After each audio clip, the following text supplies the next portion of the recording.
Ассаламу алейкум. Менің атым Фатима. Мен мұсылманмын.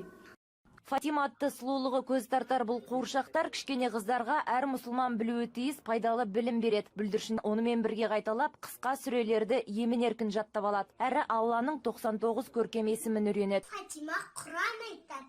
Күшті. Адам кез келген ыстықтарда Бисмиллахир-рахманир-рахим деп айтады. Ияка набуду ва ияка настаин.